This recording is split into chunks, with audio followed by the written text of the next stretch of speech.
Hopping on now. Alright, I'm good. Which one you keeping the volume down on? Oh, I'm turning it down on my computer.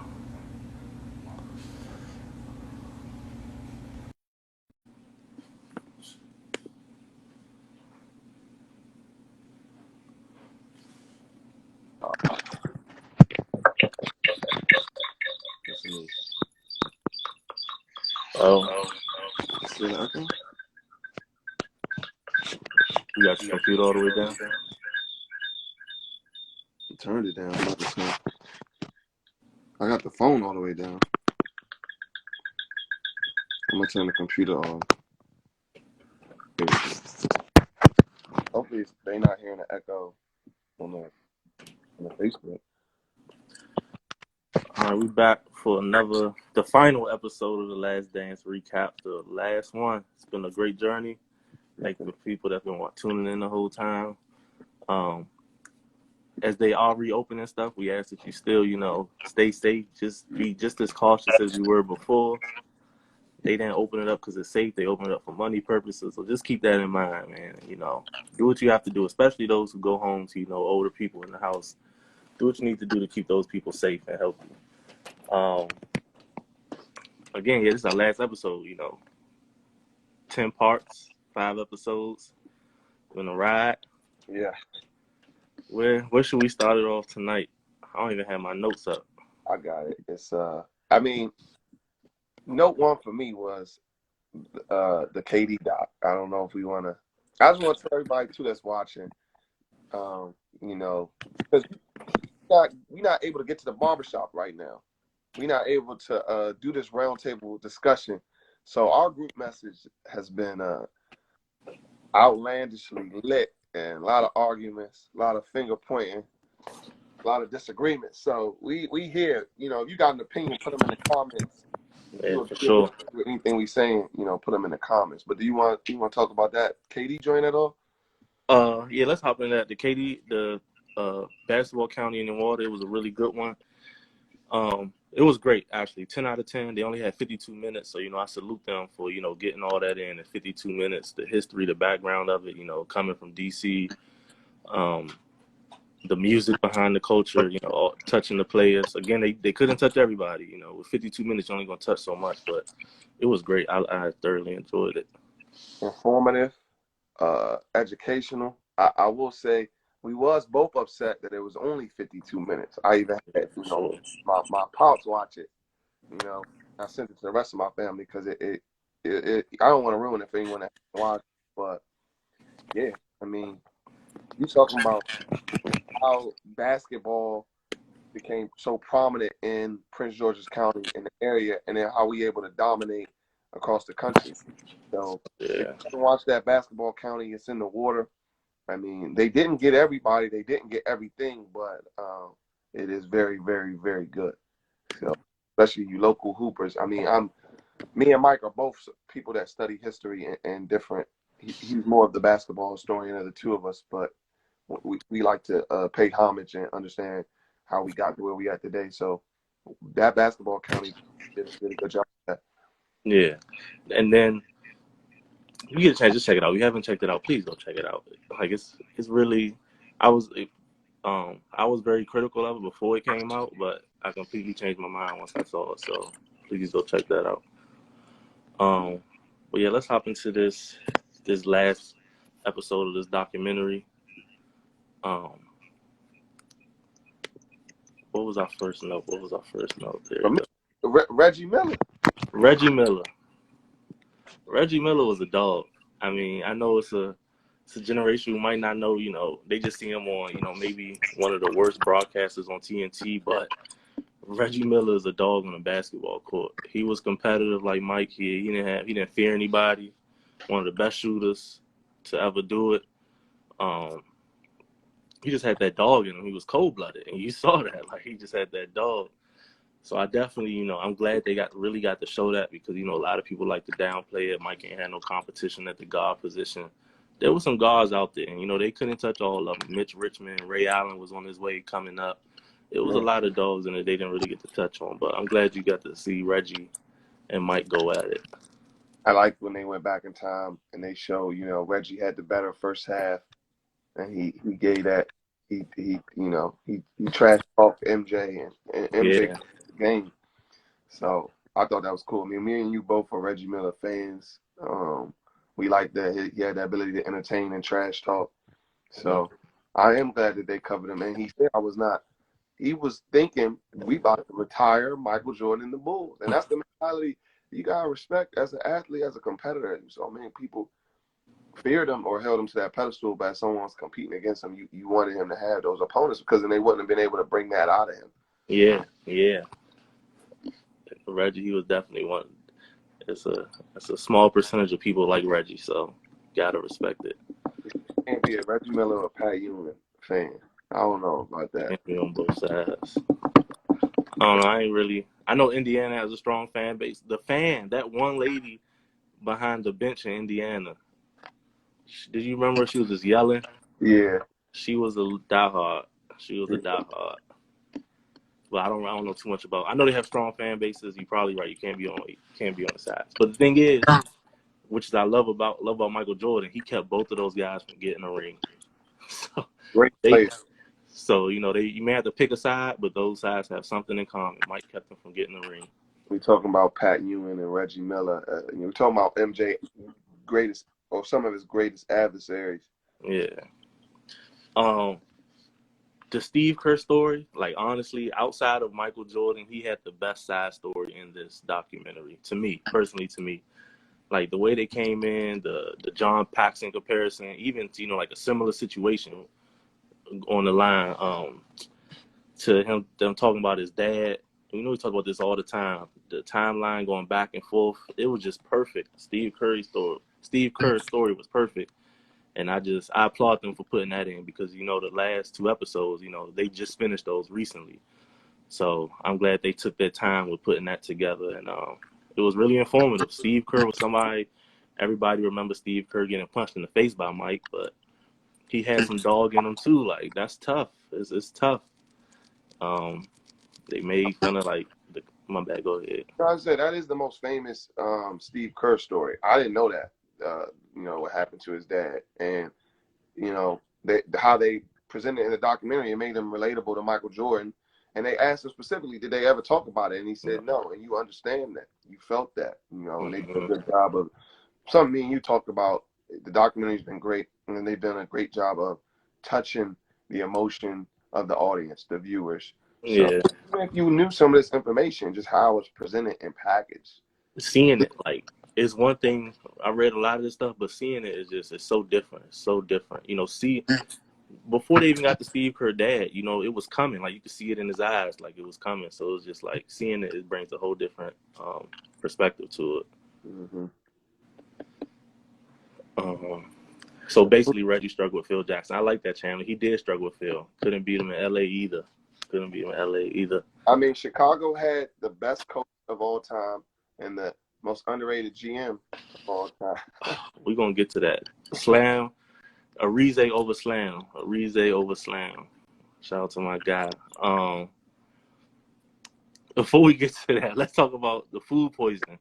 That was one of the rumors. Food game. Are we changing the name? It's not the food game no more. I was just saying, let's talk about the food poisoning. I was just saying, let's talk about the food poisoning. Let's do it.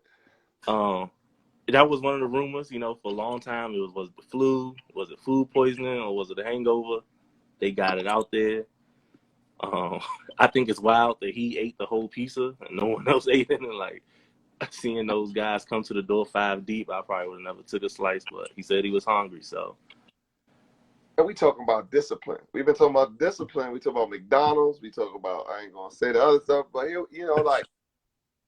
late at night, he's hungry. He's an athlete. He needs to be catered to so he could be at his best. And I mean, at the end of the day, it makes for phenomenal storytelling.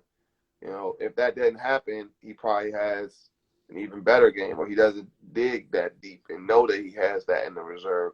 But I mean, the way that it was presented, was the pizza tainted? Did they try to sabotage Mike? They had to. But then again, if 5 guys show up, they sound like fans. They feel like they want to see. No, five, five they people. I don't they know. they in Utah. They in Utah. They knew who was in that room. They knew what was going on. They said, "This is our last." No, it wasn't their last chance, but this is our chance to stop Michael Jordan on this run. So what they do to that pizza? I don't know what they did to it. I don't know. Undercooked it. That's good They undercooked. undercooked it. He should have noticed that on slice 1 or 2. This ain't And got the no thing, sauce. here's the thing before that. Before the food poisoning game, the game before that, Michael Jordan, the whole team was actually given something called Gator Load. It was a certain mix of Gator. You know what I'm talking about? Yeah.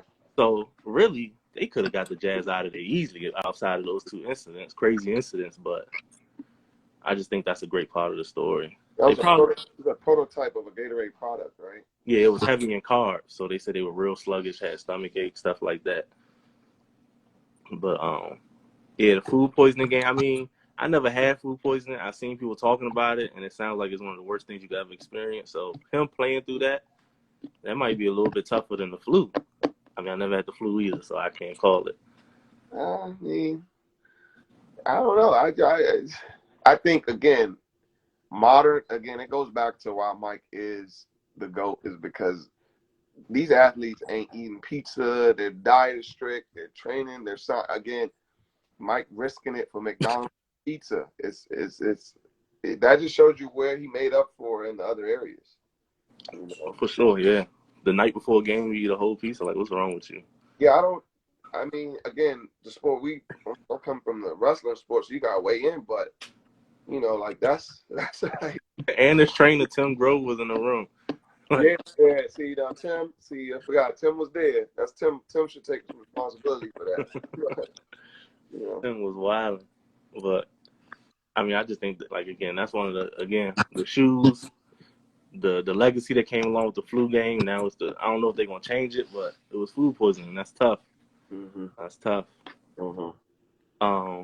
We almost said Jerry Krause. I know you itching. No, I think Byron Russell, because I thought that was interesting. Yeah, the bit about him, coming into the gym and Byron Russell, like, why you retired? You knew I was on the way. Like, I thought that was pretty bold. But again, he was a rookie. He ain't know Michael's a different beast.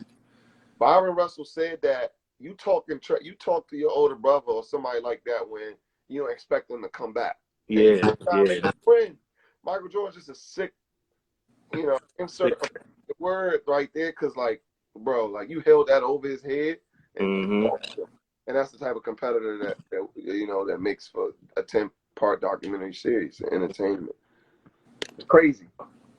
He really held it over that man head that entire time. Then for him to hit so many clutch playoff shots over him, he had the game winner from the left wing, and then we all know the final shot, the last shot.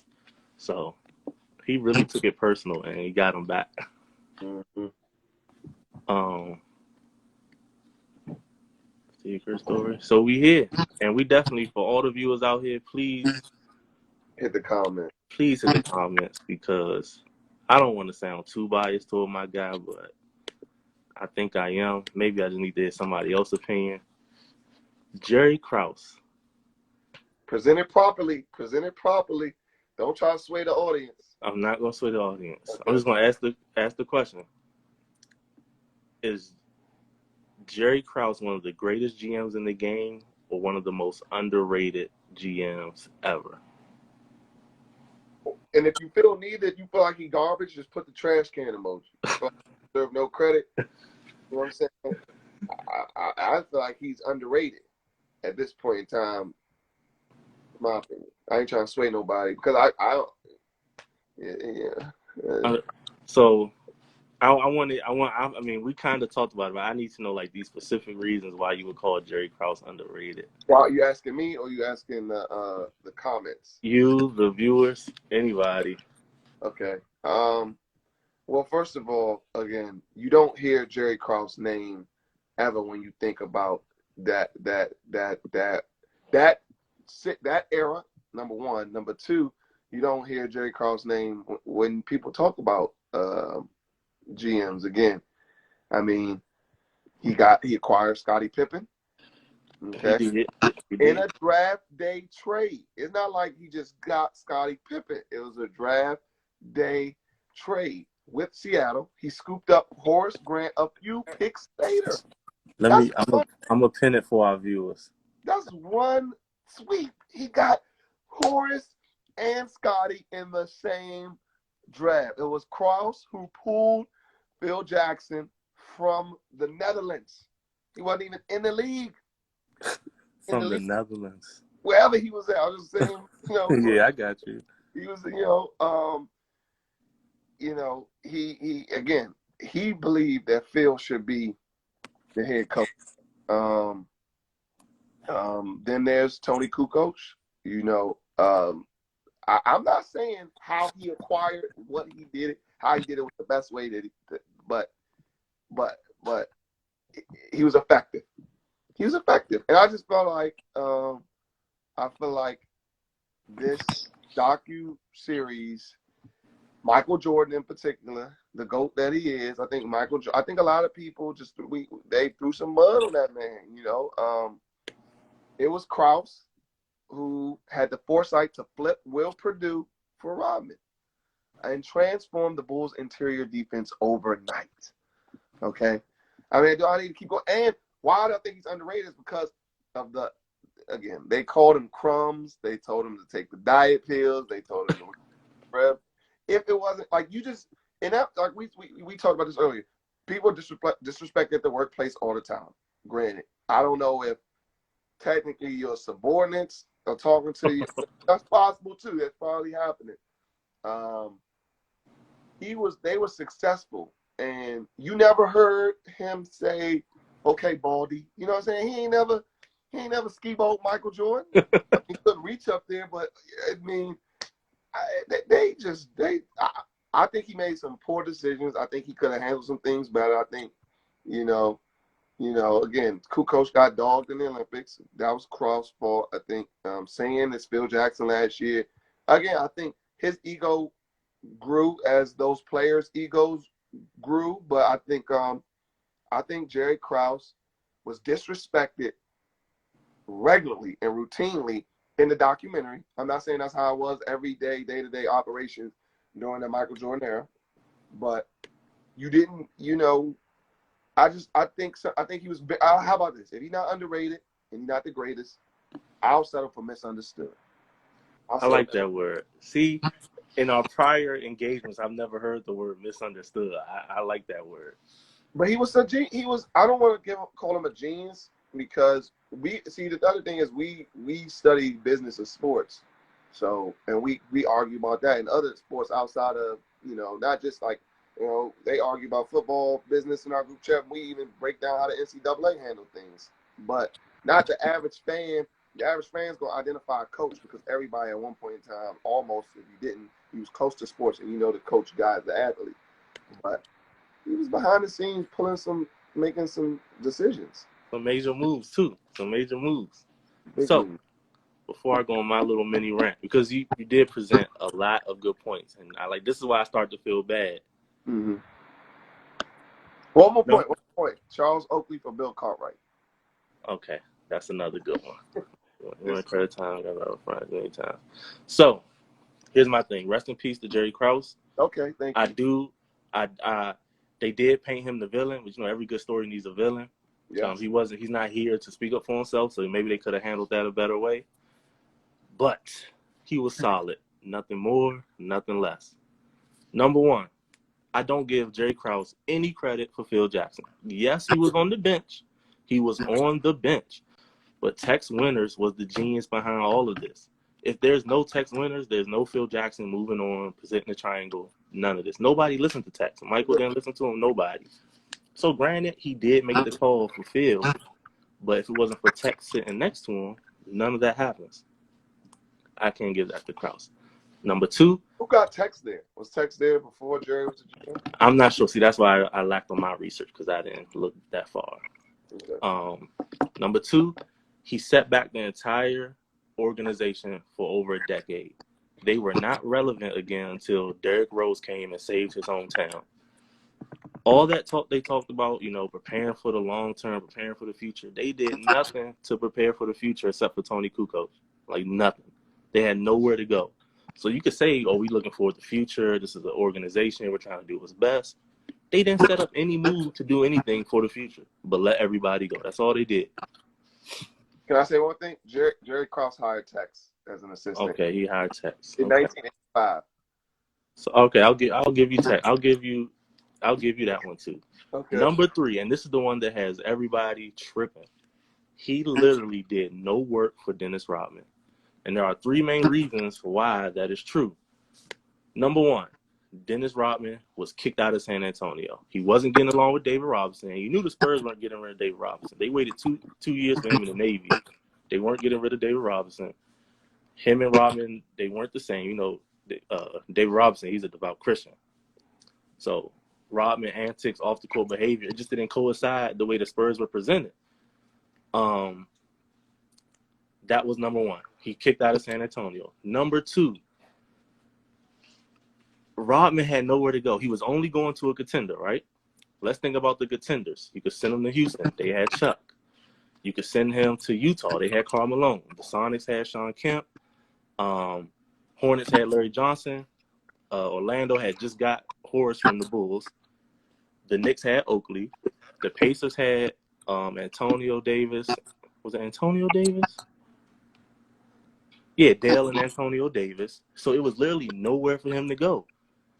What contender needs the power forward? The Bulls. That's it. So it was just, we got this guy. No one else is taking him. He's only going to a contender. We'll take Will Purdue. Because they were going to get nothing. So you better get something other than nothing. No credit to Jerry Krause. And Rodman was broke. So he was basically taking whatever money was thrown at him. Nobody wanted him, but he's a handful, too. He's a head case. And Krause wasn't the one who won work with that head case. That was Phil. That's Phil. That's the team. That's Mike's team. I see that part.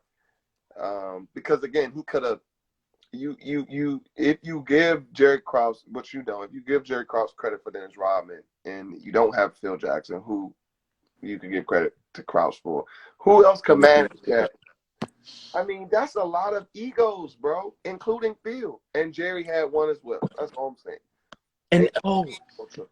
And why he wasn't in a thankless service like you. He wasn't a teacher. He wasn't a social worker. But you're the GM. Nobody talks about the GM. Why did he starve so much for that attention? Or at that time, I feel like nobody talked. I feel like GMs get more. I spoke about now more than. But CMIT just said Jerry West, winner, wherever he goes, whatever organization he go to, they turn around and win. You don't see Jerry West unless somebody want to know something from him. That's about it. But Jerry, he wanted that attention Mike and Phil was getting. I just think it was a little weird. I think part of that, again, was part of his complex, and the disrespect from his subordinates. If your best player keep calling you crumbs and talking about your height, then they're going to eventually, come on, man. A man can only take for so much. Do you and your coworkers, have y'all talked trash before? Some yes. But again, some people, you gotta remember, if we're going back to basketball county, PG County, we different. The DC area, we can joan, we could give it, we could take it. I say something about somebody a month ago, and I didn't realize, and it was a joke, and they taking that, and that's all I'm saying. Michael Jordan, again, he probably just didn't take that stuff lightly, and instead of, I don't think he held it against them, but Michael Jordan held against him being put on injury reserve and limited. He held that to today, limiting his play. And that is, we not going to sit here and say that was a wrong decision or a right decision. It was a decision that was made based off the information they had. And I don't think stuff like that, that's like me holding something against, again, when my parents punished me when I was a kid. Or my again, at work, my boss said something to me. No, I got to deal with that until I have my own company. Until the sixth man is doing what he needs to do. Look at one of the most recent comments. You should not be talking to the reporters, etc. A lot of information I could barely read probably came from him. Like, why was he so hungry for that attention? Like, that's my thing. I agree, because He shouldn't have been. Jerry West, you don't hear from him that much, but you also know people ain't disrespecting Jerry West. He allowed it. Again, he used to walk into meetings with crumbs on his shirt, stains on his tie. Come on. Or he could have spoke up for himself and did it, you know? Yeah, that's another option. And that's a good. I see. That's the other point I make. We don't know other GMs. Like, the only reason we're having this conversation about Jerry Krause is because of Michael Jordan. That's it. ESPN played with everybody's emotional strings by making him look like this sad, you know. No, they made him look like a villain, and I'm just saying, can he not be a villain? That's all I'm saying. That's all. And then the very last thing, he brought in Horace, he brought in Scotty.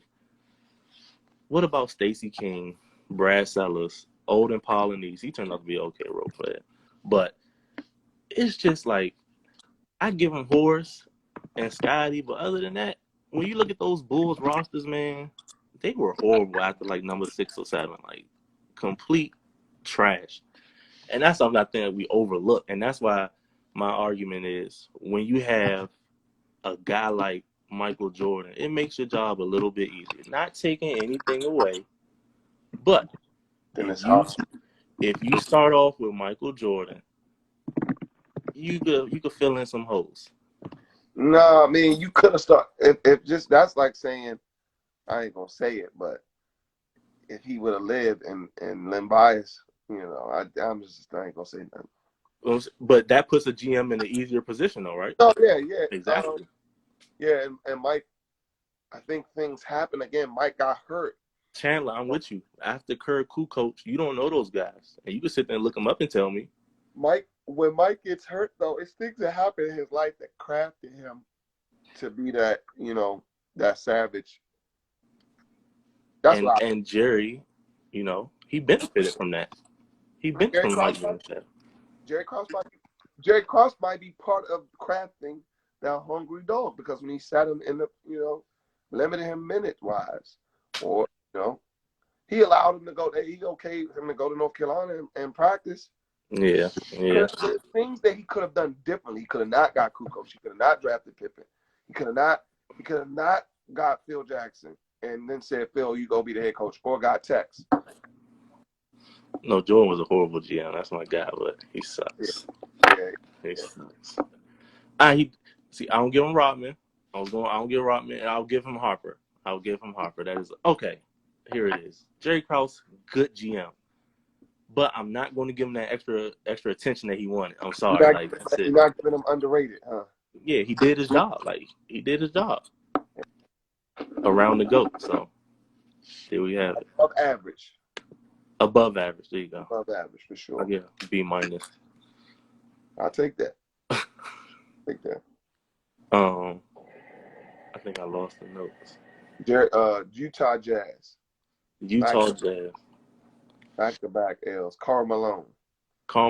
I don't like him for the stuff, his off-the-court antics. You know, he's a weird guy. But John Stockton is great. He doesn't get enough. If we want to talk about somebody who don't get enough credit, let's talk about John Stockton.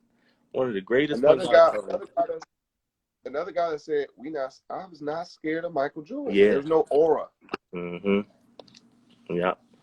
He and people look at it like, you know, like, oh, he wasn't a scorer. You know, he was just he only was good because of Karl Malone. I'm like, man, you don't do a season of 17 and 14 just off Karl Malone. You know what I'm saying? Like, if you gonna say that, you gotta take away from Karl Malone too. You know what I mean? So you think John Stockton underrated? Oh yeah, people, especially now, people trash him, man. People trash. It's because he's white. It may be. I tell people that all the time. If John Stockton was another color, you would talk about him all the time. Somebody tried to say, you know, he's basically Mark Jackson. Whatever. Wow. Mark Jackson, cool. That's my guy. He has some crazy floor vision. You know, he could see.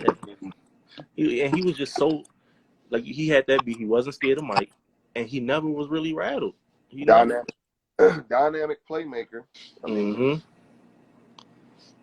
he had it all. Everything you look for in a player, like, he had it. Tough as nails, smart, efficient, and a lot of heart. Will Stockton be good? Yeah. Yeah, this is one of my boys. I won't say his name, but he told me he would be Ricky Rubio. And when I heard that, I felt like somebody punched me in the chest. Is that George that said that? Did George say that? No, not George. No, not George. But so it was Ricky Rubio. No. Stockton better than Steve Nash. Flip a coin. Okay. Flip a coin. Now Steve Nash, I think, because the game had evolved some, so he was like a better shooter off the dribble, stuff like that. But you could flip a coin and let either one of them run your team. But the Utah Jazz, they were amazing. Like Byron Russell, Jeff Hornacek. Like people always look at like, oh, they weren't these athletic monsters. They weren't beasts. But I'm like, bruh, when it comes to basketball, you can have all the athleticism you want in the world. Utah proved over and over again when you know how to play great basketball. Shout out to Jerry Sloan. They were a great team. Like they all had that mentality.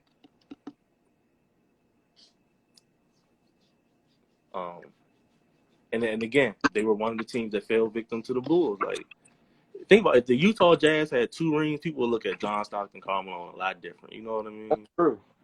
That's true. That is very true. Even if they just had one. If they just had one, like maybe Karl Malone never go to the Lakers try to chase that ring if they had one in Utah. We don't know. Mm-hmm. But they're a team that's overlooked all the time. Let's come back to that next one. Oh no, Scottie Pippen and his back pain. Chandler, you mentioned that earlier. I don't really know with Scottie. I'm gonna be honest with you. He was in back pain. I'm not gonna take that, but he was on and off the court. Yeah, they were treating him throughout the game. Sloan was legit. I like Sloan. And essentially, they say decoy. Yeah. But when he still was doing what he had to do, he was putting, Stockton and Hornacek in the post. He was still making his passes. Mm-hmm. And they even showed the one clip. He got knocked down on his back and got right back up. So, like he was setting screens. Yeah. So, you got to respect Scottie. I think they proved he was selfish. Whether Mike was selfish or not, too. But he was selfish at times. But Michael Jordan made him into that beast. I ain't gonna say made him. You can't make another man, but he, helped push him along to become that monster like he was. He also said that Jerry Krause was the greatest GM. Who said that? Scottie? Yeah. Scottie said LeBron was the greatest a few years ago. You see how he changed his mind. So, when you Scottie Pippen, you can wake up. Say something like that because you know what how far that's going to travel. He should have been that adamant about renegotiating, but that's another conversation. He said Jerry Krause was the greatest GM. He said he had the greatest GM, the greatest coach, greatest player of all time. That's what he said. Word to Scottie, man. Word to Scottie. The 7th ring. You think they get a 7th ring? If all those pieces come back, I think so, and that's why I don't like Mike constantly talk about how they was physically and mentally drained, and it was called the dance, and so now you're talking about come back and do it again. I mean, I think they were so proven. I think it's hard. Yeah. I don't think who else could go through the playoffs and do that. I mean, and again, we talking about all these great opponents they had. I think for sure they would. I mean, 98, 99? 98, 99. Yeah. It was right. And see, that's the thing. The shorter season would have definitely helped them for sure. This is a lockout, right? Yeah. Shortened season helps them for sure. I think if Mike knew that, then he know that too. He ain't know, but he know it's gonna be a lockout, right? Yeah, like, you could probably, look and maybe, but you can't guarantee it. Mm-hmm. The shortened season would have definitely helped them, because they were older. But the thing that scares me though, even though the Spurs, they didn't win yet. Like this is their first one. They didn't know how to win. So if you run into a veteran team, you're already a little bit short. But the thing that scared me though, they had a young Timmy and a still all-star form David Robinson. Like Bulls never ran into nothing like that. I mean, they had like the young Shaq and the Horace, but Horace ain't Tim Duncan. You know what I mean? Well, they beat the Spurs 4-1, right? Huh? They beat what was the series? Excuse me, they beat the Knicks. Spurs beat the Knicks, right? Yeah. I mean, the Knicks. That's the same. Jordan and them played that Knicks. So The guards the guards were too young. When the backcourt Bulls had the backcourt for sure, but that front court, I just think it gets a little scary because we saw Dennis. You know, I feel like he's the greatest defender ever. He had a tough time with Karl Malone. Tim that's Duncan. so. Let me hear this. Let me hear where you going. Tim Duncan wasn't the Tim Duncan, we watched in the early mid 2000s yet, but he was right there. You know what I'm saying? It's right before that jump. I think Dennis would have had some issues with that. I think he had a lot of issues with that. And then you have David Robinson too. More issues than he had with Karl Malone, though. Maybe not more. Because Karl Malone's bigger, stronger. But Karl Malone didn't have a David Robinson standing beside him either. You know what I mean? About some Twin Towers, yeah. Yeah. So it's like it would have been. See, that's what I'm saying. The Spurs dominated the Knicks, right? It might have went to Game 6, but maybe Game 7, maybe. But I still think the Bulls would have got it done, though, for sure. You don't think 7? No. You don't think so? No. It was going to end in 6. It was going to be the Bulls or the Spurs. In my heart, I want to say the Bulls, but I know that like the Twin Towers would have been an issue for that Bulls squad. So you got the Spurs beating the Bulls in how many games? I don't know. It's a winner in 6. That's all I know. I don't know who, but it's a winner in 6. That's all. You got to come through Chicago. Yeah, that's true. You have to come through. I mean, they smashed Utah one game like 90-something to 50. 96 to 94 to 56. Oh, you know. I ain't gonna get on. I don't want to talk to him. So we're talking about, like now we're just talking about like the Bulls, like what is what. One thing they mentioned, David Stern, recipes to him too. 92 NBA was in 80 countries. Currently the NBA is in 215 countries. That's amazing. That's something that's not on the back. See, that's why I don't think it's crazy when I'll say it takes an organization to win championships. Michael Jordan did more than win championships. Michael Jordan did way more than win championships. He showed black men how to do business. He further developed the league. He further developed the Nike brand. I mean, he further developed the black community. I don't think what Michael Jordan did. I mean, if you saw I sent you the polls they did and they compared Jordan to LeBron. I don't agree with all of that. They like whoever voted and I ain't gonna get into that, but Michael Jordan did a lot more than win 6 NBA titles. Right. House will never have anything but them titles. He got something to him because he got rings at his house. Mm-hmm. Like you were just saying, like his impact, he was an icon. He became a global icon that elevated the NBA. It would have happened eventually, but he definitely, jump started it, going to Barcelona, all that. And that's just something like how people always say, Jordan, he chose brand over man. You feel me, right? My thing is somebody has to set that example. So I'm not comparing the two because I don't want anybody to get off here and say, hey, you saw Mike, he was tripping. I don't want nobody to say that. But look at Obama. He ran off hope, right? He just had to prove that, like, okay, this is the first go-around. A minority can lead. He can be the leader of the free world. You feel me? Yeah. Someone had to set the tone. Michael Jordan had to set the tone. LeBron James is not this businessman. Kobe Bryant is not this businessman without Michael Jordan, You never saw an athlete in that light. Yeah, we had Kareem. He was in movies. He did all that. But he literally became the most popular man in the world by dribbling the basketball. And he took that basketball into other venues, businesses, nonprofits, all that. So I just look at it like, yeah, say he chose brand over being an activist or speaking up. That's cool. Somebody had to do it. Because, the way to, like, equality is, like, economic empowerment. He had to show that we can do the same thing everyone else do. And we're in a point where we can sit here and have a platform through our own company and understand that economic empowerment is important. I don't think activists didn't know that then. Like King and X, it took them a while to understand that equality is great and we gotta fight for it. But if we don't get, if we don't purchase some land, if we don't have the resources and the means to do, we don't got to do, what I'm saying? That's why, Malcolm left the nation, because the nation could survive on their own. But wait, all these teachings aren't right. I think that's what I was going to ask you. Like, you're right. Without Michael, and Kobe Bryant said it best, without him, I don't get 5. But I mean, I do feel like LeBron is more of an activist. I was going to ask you, do you, I feel like, I'm not saying LeBron has done more for the community, because I think Michael Jordan has done things for the community and you just don't see it. Yeah. It's not on the front street.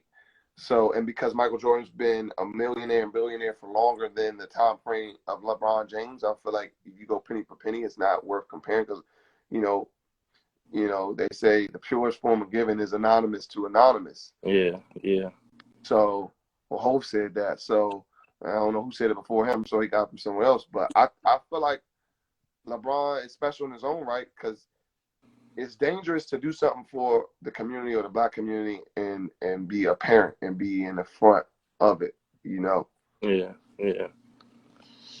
That's when you got to target. That's when you become like, okay, that's when your agenda's on. And that's why it's cool if the things MJ's done, they may not have been in the front a lot because they didn't need to be. Right. LeBron wanted, the climate of the country was different too. Not saying it was more hidden. Yeah. It's more apparent now. Yeah. And like, just piggyback what you were saying, he didn't have to be in the forefront. And again, he was the first athlete to become like literally a global icon. There's going to be mistakes, there's going to be stuff you don't like, and there's people to this day like you don't agree with how he carried it. That's cool. But if it wasn't for him, there's no chance to improve on that. You know what I mean?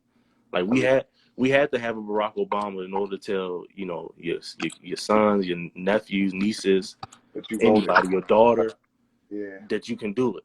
There had to be a Michael Jordan that can say, hey, I can turn my passion from this sport into whatever I want to. There had to be somebody. Is there going to be mistakes, stuff you don't like? Yeah, but somebody got to do it. These NBA contracts today are ridiculous compared to what God was trying to get, what they were fighting for back then. So a lot of that is on the sweat and blood of Michael Jordan. Mm-hmm. Definitely. Again, the line was the NBA in 1992. For those that just joined us, the NBA was in 80 countries, and today it's in 215 countries. So you talk about the entire National Basketball Association. He pushed that to. I mean, they make a lot more money because of one man. Yeah.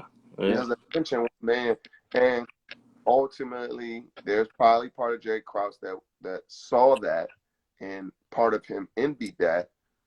And they always human and making human mistakes, because I'm sure if Mike didn't clown him or if he let Mike play when he was hurt, there'd be probably a different relationship between those two. Which could see a different, maybe there's not a villain in the documentary. It's because of KG. KG changed it too. He changed it too. But because he came out of high school. And he signed that, he was the big ticket, that $100 million. He was the ticket. But, Michael Jordan made them see that, hey, we can take this basketball player and make $500 million. You know what I mean? Like, basketball players were extremely profitable, no organization gonna pay you if they don't see that return, right? Yeah. So. And what Chandler just said, wasn't Mike started? The NBA, like, I know I don't like it easily. I don't like it that much, but they push this score. It's for everyone to score. Yeah. Because it's becoming the most popular league in the world. And I know most popular sport. I know soccer is light years ahead in terms of popularity, but basketball is just over 130 years old. You know what I mean? Like, it ain't that old. Soccer been around for centuries. They was playing in different forms of it, but soccer been around forever. Look how much basketball has grown in just over 100 years. Like, basketball is that one sport, and well, six man, we say it's always basketball season. It's that one sport you can pull content from all year long. You right there on the faces. You know what I mean? Like basketball, the highlights, your face is right there. You're easily recognizable. Soccer, they do the zoom ins every now and then, but the camera way back. You can recognize a basketball player anywhere in the world. You see that face all the time. So, there's sports though that require the least amount of like equipment to play too, right? You just need a ball and a goal, a basket and a goal. So they're the most accessible for all poor, middle class, upper class, whatever. Just go. Practice on your own. Like you said, it's always basketball season. And I like what you just said from the marketing standpoint. That field is so big, the game speed is kind of similar, but soccer's so much more faster. You kind of, and again, the offense of basketball, soccer, you're not scoring as much. Yeah. So as a fan, you're gonna gravitate towards basketball. The goal is the ball's constantly going in the goal. You got a lot more opportunity to celebrate in basketball. Yeah. It's easier to sell out a basketball arena than it is a soccer arena. So the metrics, when we argue, the line now is you keep changing the goalposts and the argument, but essentially, the metrics in basketball is a lot more familiar to a newcomer. Yeah. And again, basketball is, like you said, a relatively new sport. If you ain't watched that Basketball County, go watch it, because I'm about to start spitting some stuff in. I don't want to ruin it for you. I watched it twice. That's how good it was. So. Yeah. So again, our viewers, if you have any thoughts on what we just said, please just write it in the comments. We try to see everybody. What's up, Wes? Try to see everybody comments. Just let us know. Because well, how y'all feel about? Oh, it was rushed. I do think it was rushed. Something I noticed, because I told Mike about, if you go back, and I'm on episode 1 rewatching it. We quarantined. The soundtrack from episode 1 to episode 8 was magnificent. Yeah. They had no hit. There was no soundtrack in episode 9. Yeah. It was just the dramatic symphony music. Mm-hmm. Go back and listen to episode 1 through episode, like I said, 8. You're hearing the sound of the 90s, the sound of the era. Yeah. Krause got to be considered because he had put it together. That's what I'm talking about. International Jones _ I'm talking about. Oh my God, damn. Huh? We've known each other since kindergarten, and right now we're not seeing eye to eye on that one. You know what he's talking about. We're not seeing eye to eye on that one. Krause has to be considered and recognized. Did Krause go? He's in the Hall of Fame now, or no? Yeah. Okay. Yeah. You Google. Here's another thing. When you Google Jerry Krause, it doesn't say American GM. It says American Scout. He said he has a God. He said he had a God-given talent to scout players, but it should say American General Manager. It should. He received the NBA Executive Award in 1988 and 1996. I wonder why. I don't know what happened in 88. What happened in 88? A lot of that is off the back of Mike. Oh, of course. 88 Bulls ain't win no championship. I feel like they did something. 88, that's the year Mike was MVP, Defensive Player of the Year. 88, Wale got a joint called 88. Yeah, Mike in 88, that's the best basketball. If I had to pick, I know it's kind of, but I have to pick one basketball player ever, I would pick Mike in 88. Like, he was just so talented and raw. He wasn't a winner yet. But, you can't win by yourself. Mm-hmm. But, yeah, I would pick Mike in 88. That was a special. Oh, this is another conversation I had with a few people today. What is your take on Michael Jordan and the Wizards? Some people say, I wish it never. Well, Kanye sung it. We should never let Michael Jordan play for the Wizards. I watched Kevin Durant, one of the first if you go back, the boardroom, it's not like, obviously because of COVID, they're not all together. They did it through YouTube. And when he was asked what his favorite moment of Michael Jordan was, he said playing for the Wizards, which surprised me because we know KD didn't want to play for the Wizards. So, I mean, do y'all recognize in the comments, do you recognize Michael Jordan with the Wizards? Do you ignore it? Do you appreciate it? You know, that's what I'm saying. I'm saying one day when, like how that Hoya joint up, I gotta have a Wizards Bulls joint. I got to. We all got. I said Wizards Jordan joint. We all got a Bulls. Everybody got a Bulls Jordan jersey. So I need a Wizards Jordan jersey. And I know some people that got it. You know, that had it. And they about it. With me, I think Michael Jordan playing with the Wizards, that was amazing basketball because he's 30. He was between the ages of 38 and 40. And today I did some comparisons. So they on my phone. I'm using my phone. I can remember it though. So in 02, he averaging 23, 6, and 5 off 41% shooting, right?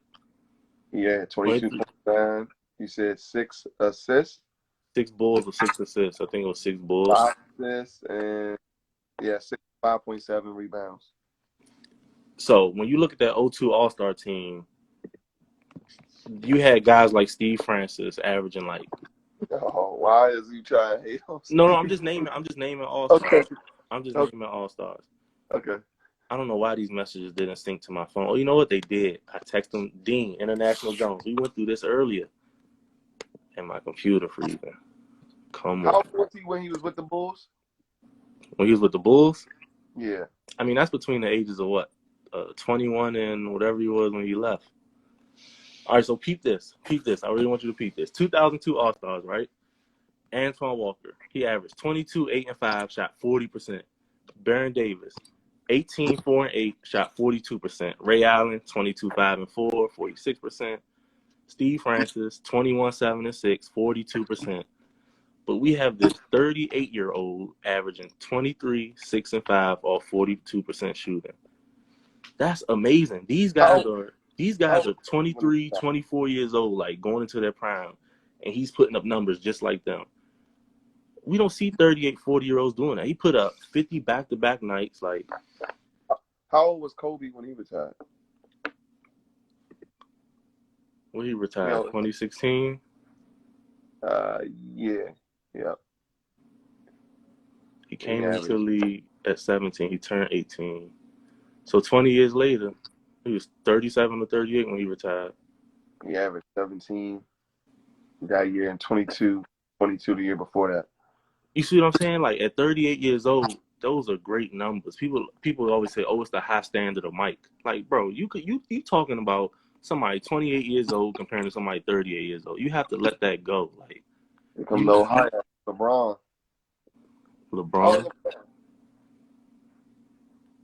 LeBron, he's saying LeBron doing that. How old is LeBron? LeBron 35. He'll be there soon.